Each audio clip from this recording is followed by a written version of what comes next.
Perjalanan Pendidikan Nasional Indonesia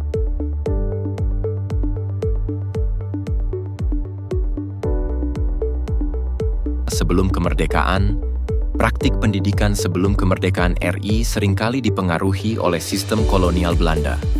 Sekolah-sekolah umumnya terbagi antara sekolah untuk kaum bangsawan dan sekolah untuk rakyat biasa, dengan kurikulum yang menekankan pada bahasa Belanda dan pengetahuan umum, serta pembatasan akses untuk rakyat jelata. Metode pengajaran yang digunakan masih berbasis ceramah. Setelah kemerdekaan, apakah setelah Indonesia merdeka praktik pendidikan di Indonesia juga sudah memerdekakan peserta didiknya? Nyatanya setelah 79 tahun Indonesia merdeka, masih banyak dijumpai praktik pendidikan yang membelenggu peserta didik kita. Ada beberapa praktik pembelajaran yang masih membelenggu peserta didik di era saat ini, seperti masih kurangnya penyesuaian terhadap kurikulum terhadap kebutuhan peserta didik. Di samping itu masih tingginya ketimpangan fasilitas pendidikan, seperti kurang meratanya ketersediaan sekolah-sekolah beserta akses menuju ke sekolah, proses pembelajaran yang masih belum berpusat pada peserta didik, serta masih adanya tuntutan-tuntutan untuk mendapatkan nilai yang sempurna dalam hasil belajar.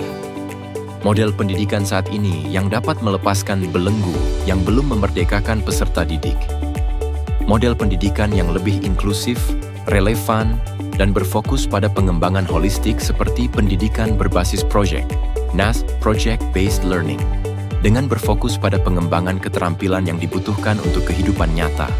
Model ini dapat mempersiapkan siswa untuk menghadapi tantangan global dan lokal, serta membantu mereka menjadi individu yang lebih kreatif, kritis, dan berdaya dalam masyarakat. Model pendidikan inklusif memungkinkan siswa dengan berbagai latar belakang, kemampuan, dan gaya belajar untuk berpartisipasi secara aktif.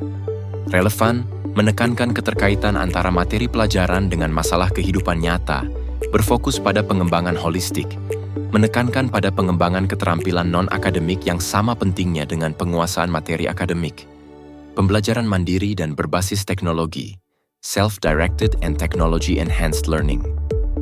Pembelajaran mandiri dan berbasis teknologi, Self-Directed and Technology-Enhanced Learning, merupakan pendekatan pendidikan yang memberikan kebebasan kepada siswa untuk mengatur dan mengarahkan proses belajar mereka sendiri, dengan bantuan teknologi sebagai alat pendukung. Model ini menekankan pada pengembangan kemandirian dalam belajar dan memanfaatkan teknologi untuk memperkaya pengalaman belajar. Pembelajaran kolaboratif dan model-model pembelajaran lainnya yang tentunya dalam proses pembelajaran bisa lebih memberdayakan siswa untuk belajar dengan cara yang lebih menyenangkan, relevan, dan sesuai dengan kebutuhan individu mereka, serta memfasilitasi proses belajar yang lebih mandiri dan kreatif. Berbagai model pembelajaran seperti pembelajaran kolaboratif, berbasis masalah, inquiry, proyek, berdiferensiasi berfokus pada memberdayakan siswa melalui pendekatan yang lebih menyenangkan, relevan, mandiri, dan kreatif. Model-model ini memungkinkan siswa untuk lebih terlibat secara aktif dalam proses belajar, meningkatkan keterampilan berpikir kritis, kolaborasi, dan kreativitas, serta lebih siap menghadapi tantangan dunia nyata.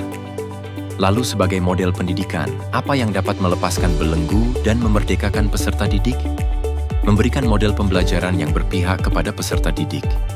Memberikan model pembelajaran yang berpihak kepada peserta didik berarti merancang dan menerapkan pendekatan pendidikan yang menempatkan kebutuhan, minat, dan karakteristik unik peserta didik sebagai pusat dari proses pembelajaran. Pendekatan ini bertujuan untuk menciptakan lingkungan belajar yang lebih inklusif, adaptif, dan mendukung perkembangan peserta didik secara maksimal. Model pembelajaran berbasis proyek, Project-Based Learning.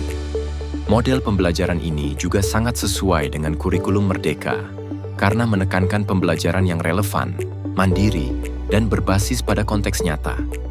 Dengan memadukan Project-Based Learning dalam kurikulum, sekolah dapat menciptakan lingkungan belajar yang lebih dinamis dan responsif terhadap kebutuhan dan minat siswa, serta mempersiapkan mereka dengan kemandirian dan keterampilan yang dibutuhkan untuk sukses di dunianya. Pembelajaran berdiferensiasi. Pembelajaran berdiferensiasi mengakui bahwa setiap peserta didik memiliki bakat, gaya belajar, dan tingkat penguasaan yang unik. Pembelajaran disesuaikan dengan kebutuhan setiap peserta didik, bukan lagi pendekatan yang sama untuk semua peserta didik.